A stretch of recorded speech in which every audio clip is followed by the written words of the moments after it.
જય શ્રી કૃષ્ણ મિત્રો, નિત્ય સત્સંગમાં આપ સૌનું સ્વાગત છે। આજે આપણે સાંભળીશું માતા સરસ્વતીનો મંત્ર તથા વસંત પંચમીના કરાતા ઉપાયો। જો આ વિડીયો તમને પસંદ પડે તો લાઈક અને શેર કરી ચેનલને સબસ્ક્રાઇબ જરૂરથી કરજો। મહા મહિનાના શુક્લ પક્ષની પાંચમી વસંત પંચમીનું પર્વ મનાવવામાં આવે છે। આ વખતે આ શુભ તિથિ 14 ફેબ્રુઆરી બુધવારના રોજ છે। વસંત પંચમીની સાથે આ વખતે પ્રેમનો દિવસ વેલેન્ટાઇન્સ ડે પણ ઉજવવામાં આવશે। ધાર્મિક માન્યતાઓ મુજબ સૃષ્ટિના રચયિતા બ્રહ્માજીના મુખમાંથી વિદ્યા અને જ્ઞાનની દેવી માતા સરસ્વતીનું પ્રાગટ્ય થયું હતું અને સૃષ્ટિને આ દિવસે ધ્વનિ પણ મળી હતી। આ સાથે આ દિવસથી વસંત ઋતુની શરૂઆત થાય છે। માતા સરસ્વતીને વાણી અને જ્ઞાનના પ્રમુખ દેવી કહેવામાં આવે છે। જેને પણ તેની કૃપા મળે છે તેને જીવનમાં અપાર સફળતા મળે છે। માતા સરસ્વતીના આશીર્વાદ મેળવવા માટે ઘણા સરળ ઉપાયો તમે કરી શકો છો। વસંત પંચમીને દિવસે માતા સરસ્વતીની પૂજા કરતી વખતે તેમને સફેદ કમળના ફૂલ ચઢાવવા જોઈએ। તેમને કમળનું ફૂલ ખૂબ જ પ્રિય છે।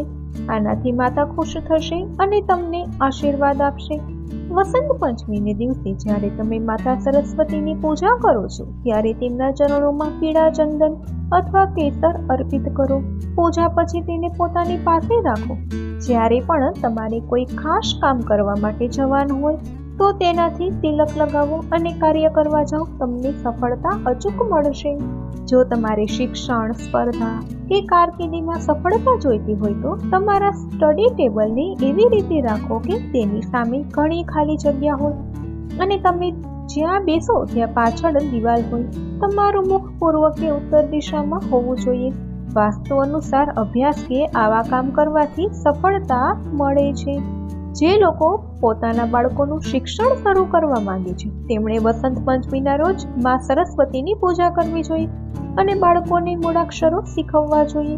સનાતન ધર્મમાં વસંત પંચમીથી શિક્ષણની શરૂઆત કરવાની માન્યતા છે। જો તમે ઈચ્છો છો કે તમારા બાળકો અભ્યાસમાં ઝડપી બને તો તેમના અભ્યાસ ખંડમાં માતા સરસ્વતીની તસવીર ચોક્કસ લગાવો।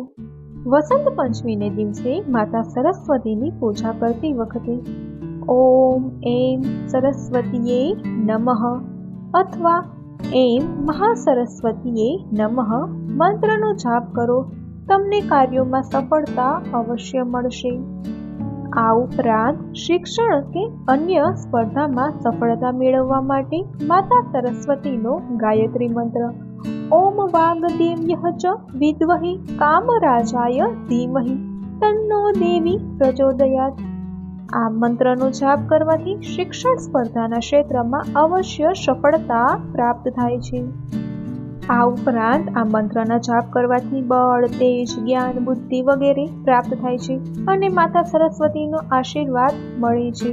મા શારદાના આ મંત્ર ખૂબ જ ચમત્કારિક માનવામાં આવે છે, જેના નિત્ય જાપથી કારકિર્દીમાં આવતી અડચણો દૂર થાય છે। તો મિત્રો, આ હતું વસંત પંચમીને દિવસે મા સરસ્વતીની પૂજાના મંત્રોની માહિતી। જો આ વિડીયો તમને પસંદ પડ્યો હોય તો લાઈક અને શેર કરી ચેનલને સબસ્ક્રાઇબ જરૂરથી કરજો। જય શ્રી કૃષ્ણ।